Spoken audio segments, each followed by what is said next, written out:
Existe una regla en el fútbol, una regla que los grandes clubes siempre aprenden de la forma más dolorosa posible. Nunca es el fichaje que se te escapa lo que te destruye. Es aquel que ya creías firmado. Este verano, el Real Madrid acaba de vivir esa experiencia al perder a un jugador que ya se imaginaba vestido de blanco. Y la peor parte de la historia ni siquiera es esa.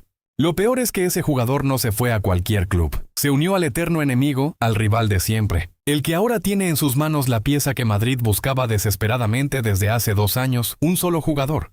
2 plantillas trastocadas al mismo tiempo. Rodrigo Hernández. Rodri para todo el mundo.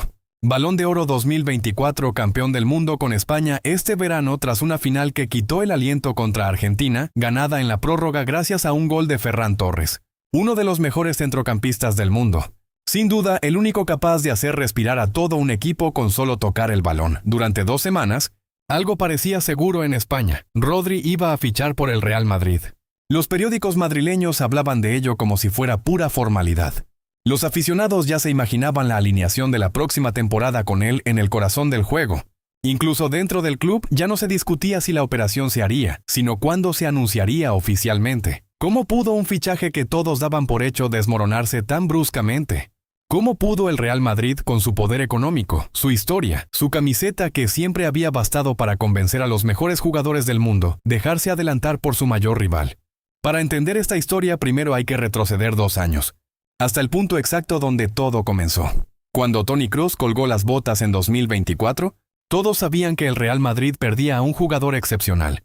Lo que pocos entendieron en ese momento es que perdía mucho más que un jugador. Perdía una función, un rol que Kroos había ocupado con una constancia casi irreal durante más de una década. Y un año después, cuando Luka Modric dejó el club para unirse al AC Milan, ese vacío se convirtió en un cráter, porque Modric no era simplemente un jugador de talento adicional. Era la otra mitad de un motor que el Real Madrid había construido en torno a 2 hombres capaces de hacer, mejor que nadie en el mundo, una sola y misma cosa: ralentizar el juego cuando había que ralentizarlo, acelerarlo cuando había que acelerarlo. Desde su marcha, algo ya no funciona bien en el centro del campo madridista. El club recupera el balón en buenas posiciones, pero le cuesta conservarlo con inteligencia.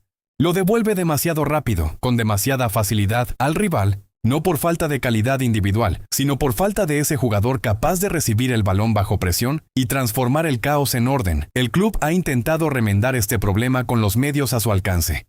Aurelian Tchouaméni ha sido reubicado en esa posición en múltiples ocasiones, pero su registro natural lo empuja instintivamente hacia atrás, más cerca de la defensa que del papel de director de orquesta.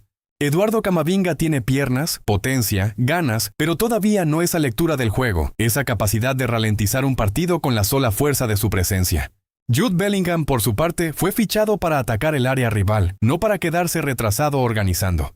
Durante temporadas, el Real Madrid ha intentado construir una torre de control con jugadores que, en el fondo, prefieren correr hacia adelante, y nunca ha terminado de funcionar. Así que, de cara a este verano, el plan parecía claro. Había que fichar el perfil que faltaba, el jugador capaz de convertir esta plantilla ya espectacular en una máquina por fin completa.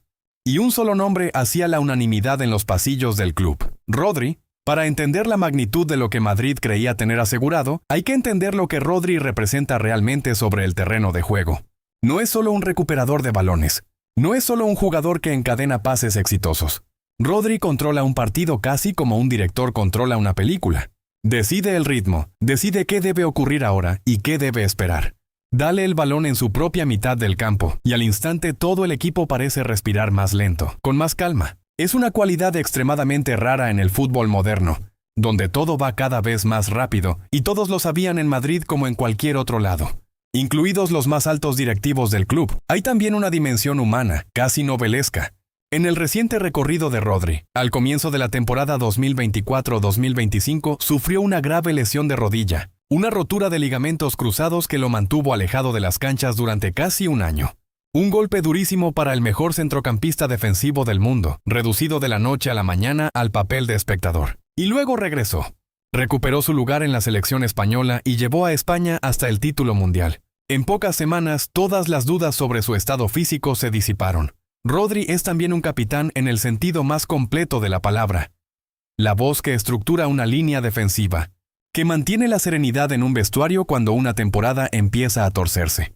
Un plus de carácter que también le faltaba discretamente a la joven plantilla madridista.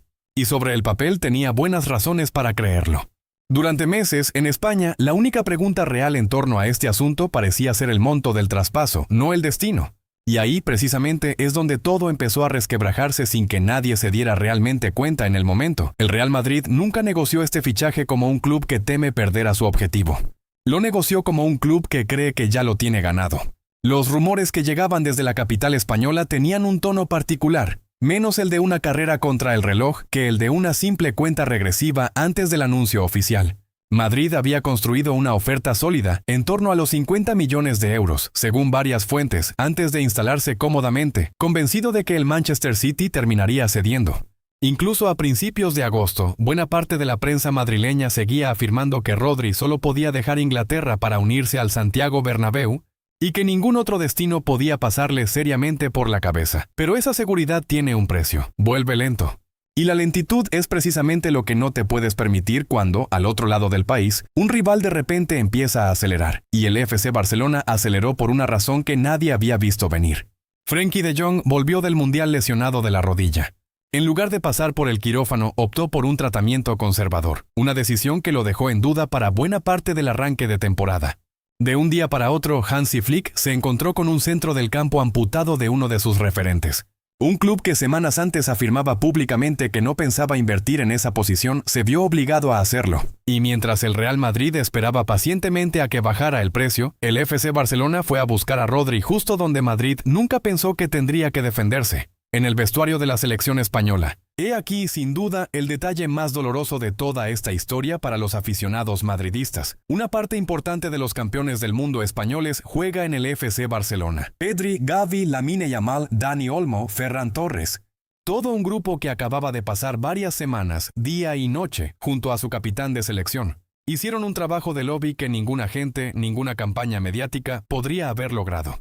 Lamine Yamal, en particular, se habría implicado fuertemente en esta operación, según varios medios españoles. Hansi Flick, por su parte, aportó el argumento táctico. Un equipo ya construido para jugar exactamente como Rodri concibe el fútbol. Sus futuros compañeros aportaron el argumento humano, la idea de integrarse en un vestuario donde ya conoce a todo el mundo, donde la confianza ya está instalada, donde la adaptación sería solo una formalidad y no un salto al vacío. Según varios diarios españoles, la diferencia entre las dos ofertas ni siquiera era realmente económica, era deportiva. Rodri se habría dejado convencer por la estabilidad del proyecto azulgrana, por una identidad de juego clara, mientras que el proyecto madridista todavía le parecía atravesar una fase de incertidumbre. Un punto de vista considerado poco compatible con las ambiciones de un jugador de 30 años que entra en el momento cumbre de su carrera. Y en algún punto, entre la táctica y la amistad, lo que Madrid consideraba ya asegurado empezó a desmoronarse. Por eso esta historia va más allá del simple marco de un fichaje. Normalmente, cuando un club ficha a un jugador, añade un arma a su arsenal. Su plantilla mejora un escalón mientras que la de todos los demás clubes se queda exactamente donde estaba. Es una suma simple. Pero en una carrera por el título que en España casi siempre se reduce a 2 aspirantes, el cálculo cambia por completo. Un jugador de este calibre no se limita a cambiar de equipo, literalmente hace que la balanza se incline. Se le quita a un lado y se le suma al otro en el mismo instante. El FC Barcelona no solo redujo en una unidad su distancia respecto a su rival histórico, la redujo en 2 de golpe. Una vez porque ahora cuenta con uno de los mejores centrocampistas defensivos del mundo, y otra vez porque el Real Madrid ya no lo tiene. No se repara la pérdida del perfil perfecto simplemente fichando al segundo mejor candidato disponible y haciendo como si las cuentas estuvieran equilibradas. El mercado puede ofrecerle al Real Madrid un nuevo centrocampista.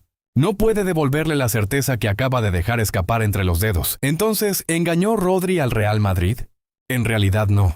No se puede ser engañado por un rival que simplemente te desea más de lo que tú mismo te deseas, y que actúa más rápido que tú. Solo se puede ser engañado por uno mismo, por la historia que uno sigue contándose sobre un fichaje que, en realidad, nunca se firmó oficialmente. Es una historia que apenas empieza.